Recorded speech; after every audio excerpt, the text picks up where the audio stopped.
Alright mga idol, magandang araw sa ating lahat. Kumusta ang Pilipinas? Pag-usapan natin yan mga idol. Kita niyo ba yan mga idol, yung mukha niyang hayop na yan? Yan ang isa sa dahilan kung bakit nagkaganito ang ating bansa. Yan, yung kupal na yan ang dahilan kung bakit ganito tayo. Binabaha, kung anong mga pangyayari. Nagkakaguros kalsada. Ang daming nangyayari. Lalo yung pagrarally ngayon. Dahil sa korupsyon, yan yung kupal na yan. Siya ang dahilan. Mula nung maupong speaker yan, wala nang ibang ginawa yan, kundi magnakaw ng pera ng kaban ng bayan. At tandaan natin, yan, yung pagmumukhang yan si Martin Romualdez, si Tambaloslos, yan ay isang magnanakaw. Aman yan, ganun din. Pinsan niya, ganun din. Yung tsuhin niya, ganun din.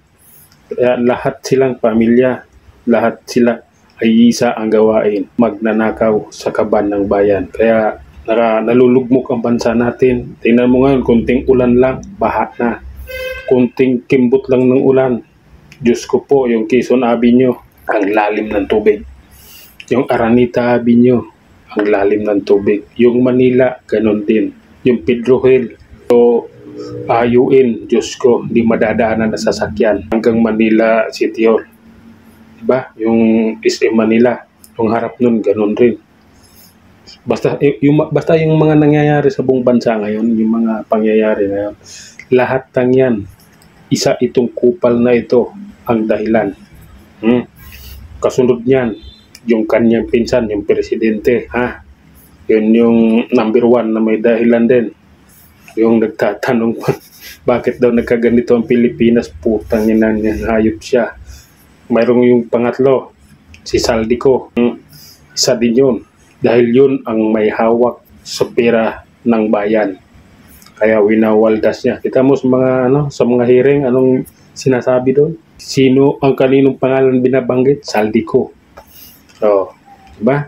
Si Saldico ang binabanggit ng taong nandoon sa hearing. Sino ang congressman na ganito, ganyan? Saldico ang pangalan. Diba? Mga flood control project sa Bicol, yung pera para sa flood control, anong ginawa ni Saldico? Nilipat sa ayuda. Dinala doon sa pabasketball court, pabasketball niya, tournament. Doon niya dinala yung mga pera, doon niya ginawang premyo para ibutusin ng mga tao. Yun ang ginawa ni Saldico. Kaya ito, pagmumukha nito, Marcos and Romualdez, yung mga apelyido na yan, mga idol, ay nakakasuka sa taong bayan. Yung apelyidong yan, Diyos ko po, maaari lang sa susunod, huwag nyo nang ibuto. Nakakahiya na.